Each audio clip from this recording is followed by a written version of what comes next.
នេះដល់សាយក្លត់យកមកលេងដងក្លុកពេញម៉ែបហើយកន្លែងដើរប្រាប់ស៊ីឡុងថាស៊ីឡុងចាំចាក់គូតអងោលមានអីចាក់គូតអងោលឆ្កឹះមកជាប់ស្តានរបស់យើងម៉ាំងបតកហើយហ៊ីរ៉ូសាយក្លត់នេះវាថាស្រួលលេងបំផុតហើយវាថា countdown វាថាលឿនមែនតើហ្មងហើយវាថា late game វាថា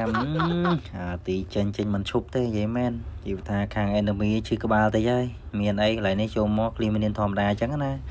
បង clean minion សុំបាដាំងនឹងគេមកពីណាគេមានណាស៊ីឡុងឆ្កឹះគូតជាប់ AT វាយើងម៉ាំងស៊ីឡុងចាក់បតកមួយទៀតសំខាន់ជួង mid lane នេះថាវាយ hyper គេតែហេញបាដាំងហត់ដាល់យើងអើយហើយវាថារកបថោហេញញ័រសាច់កន្លែងបាដាំងជាប់សាន់របស់យើងមានណាគ្នាយើងដាក់ម៉ាំងបតកហើយកន្លែងនេះបន្ទាប់ពីគ្នាគេងាប់ឲ្យធ្វើការបុកផ្ទះអញ្ចឹងណាពុននឹងរៀបបុកផ្ទះឲ្យមើលអមគេនៅអ្នកឯងមានណាធ្វើការវាយផ្ទះគេលេងអញ្ចឹងណាបន្ទាប់ពីវាយលេងមានណា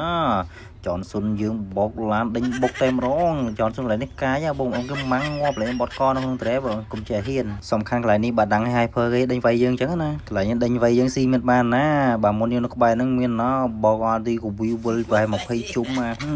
ចុងក្រោយបតកតពីបតកហើយមានអីទៀតបាដាំងដាក់មេផាយតែម្ដងតែរត់មានរួចរបស់គ្នាយើងណាគ្នាយើងឡើងទៅវាយទៀតម៉ាំងបតកឡើយនេះអំគេចូលមកឆ្លុយមានណាពុកបាល់ទីយើងដាក់អាទីម៉ាំងខ្វាច់លេបើកអាទីដាក់ងាប់អំគេមួយទៀតនេះកន្លែងនេះពងវាយឡតអញ្ចឹងណាតែប៉ាកតូលគេជឿឯងចូលមកជាប់តាន់មកយើងម៉ាំងបតកហើយកន្លែងនេះអំគេម៉ាំងបតកមួយទៀតហើយញ៉ាហើយកន្លែងនេះបារាំងគេធ្វើឯងខ្លាហាណាគេហក់វាយគ្នាយើងមានណាជាប់តាន់មកយើងម៉ាំងបតកមួយទៀត